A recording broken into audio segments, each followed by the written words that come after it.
চা শ্রমিকদের জীবনমান উন্নয়নের সহযোগিতার টাকা আত্মসাতের গুরুতর অভিযোগ উঠেছে মৌলভীবাজার সদর উপজেলার চাঁদনীঘাট ইউনিয়ন পরিষদের চেয়ারম্যান আখতার উদ্দিনের বিরুদ্ধে। নিয়ম অনুযায়ী ব্যাংক এশিয়ার এজেন্ট ব্যাংকিংয়ের মাধ্যমে G2P পদ্ধতিতে সরাসরি চা শ্রমিকদের হাতে নগদ অর্থ যাওয়ার কথা থাকলেও তা চলে গেছে ইউপি চেয়ারম্যানের পকেটে। এ ঘটনায় টাকা বিতরণের একটি ভিডিও সামাজিক যোগাযোগ মাধ্যমে ভাইরাল হয়েছে। এতে দেখা যায় চেয়ারম্যান নিজ হাতে শ্রমিকদের টাকা দিচ্ছেন, তবে অনুসন্ধানে জানা গেছে আসল তথ্য।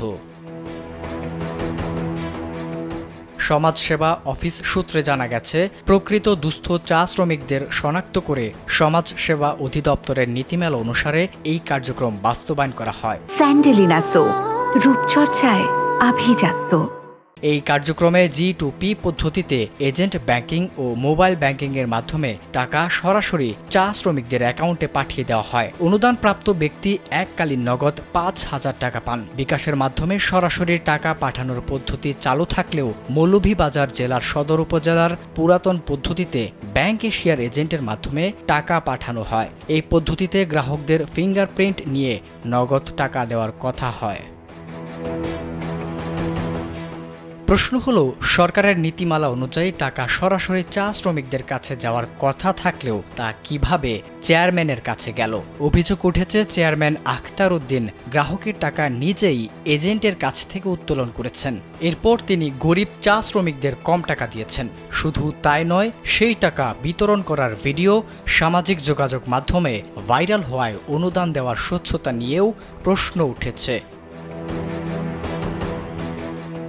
নিয়ম অনুযায়ী চাঁদনীঘাট ইউনিয়নের ব্যাংক এশিয়ার এজেন্ট সরাসরি ফিঙ্গার দিয়ে গ্রাহককে টাকা দেওয়ার কথা, কিন্তু নীতিমালা লঙ্ঘন করে ব্যাংক এশিয়ার এজেন্ট এই টাকা ইউনিয়ন চেয়ারম্যানের হাতে তুলে দিয়েছেন বলে অভিযোগ উঠেছে।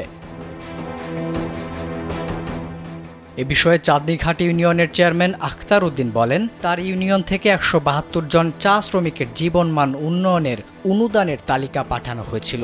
তালিকা অনুযায়ী টাকা এসেছে, তিনি সেই টাকা বিতরণ করেছেন, তবে কত তারিখ বিতরণ করেছেন তা তিনি বলতে পারবেন না। তিনি দাবি করেন এটা তাদের নিয়মিত কার্যক্রম। ওটাই টাকাটা তারা বিকাশের মাধ্যমে যার ফোন গেছে তারা তো ফিঙ্গার দিয়া তারা নেই, সেটা হয়েছে বুঝছেন। আমরা এই টাকাটা আমরা ব্যাংক এশিয়ার মাধ্যমে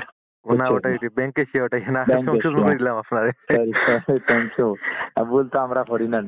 এ বিষয়ে মৌলভীবাজার জেলা সমাজসেবা অফিসের উপপরিচালক মোহাম্মদ হাবিবুর রহমান বলেন, মৌলভীবাজার সদর উপজেলায় বিকাশ পদ্ধতি এখনও চালু হয়নি। ব্যাংক এশিয়ার এজেন্টের মাধ্যমে গ্রাহক টাকা তোলার কথা। সরাসরি ফিঙ্গার দিয়ে এজেন্ট গ্রাহকের কাছে টাকা তুলে দেবেন, এর বাইরে কারো কাছে টাকা দেওয়ার কথা নয়। এরকম কিছু হলে এজেন্টের কাছে ব্যাখ্যা চাওয়া হবে। ব্যাংক এশিয়ার এগুলো তো বিতরণ তারা বেনিফিশিয়ারি আসলে ফিঙ্গার দিয়ে নিবে, এটা তো আমাদের এই ধরনের ইউনিয়ন পরিষদের টিপ দিয়ে নিয়ে আসবে।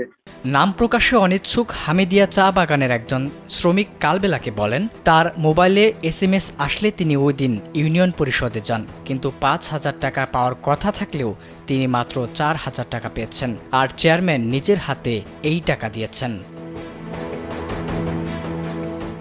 আবিদ হাসান, কালবেলা।